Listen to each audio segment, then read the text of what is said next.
देखिए, हम सभी कोई भी कार्य शुरू करते हैं तो पहला श्लोक क्या बोलते हैं? वक्रतुंडी महाकाय सूर्यकोटि समप्रभा।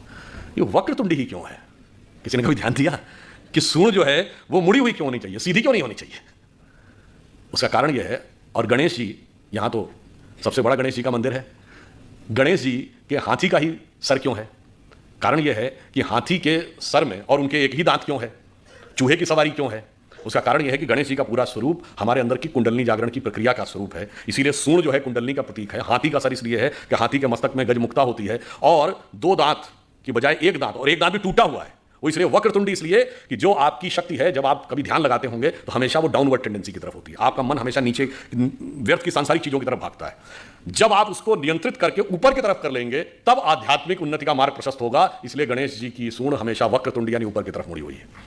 और जब आप मूलाधार, स्वादिष्ठान, अनाहत, आज्ञा चक्र पे आते हैं, चौथे चक्र के बाद की यात्रा आप द्वैत के साथ नहीं हो सकती। संसार और ईश्वर एक साथ नहीं चलते, एक के साथ संबंध तोड़ना पड़ेगा। इसलिए एक दांत और वो टूटा हुआ है, आगे की यात्रा अद्वैत से होगी। और अब जाके जरा चेक करिएगा, अद्वैत का होता है अंग्रेजी में नॉन डुअलिटी। एक वेबसाइट है, जाके चेक करिएगा, SAND, science and non duality. और वो जानते हैं उसका, आप वेबसाइट पे जाएंगे तो पहले ही शीर्षक में क्या लिखा? Ohm is equal to MC square.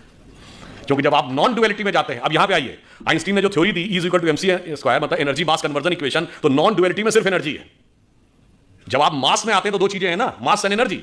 But finally मतलब 1900 से पहले सिर्फ law of conservation of mass था, यानी हम मानते थे एक मास दूसरे में चेंज होता है। अब law of conservation of energy है, अब एनर्जी दूसरे में एनर्जी होती है। और फिर मैं कहना चाहता हूं, मैं किसी दूसरे पे कमेंट नहीं कर रहा हूं, हमारा ही एकमात्र अंतिम संस्कार है जिसमें मास एनर्जी में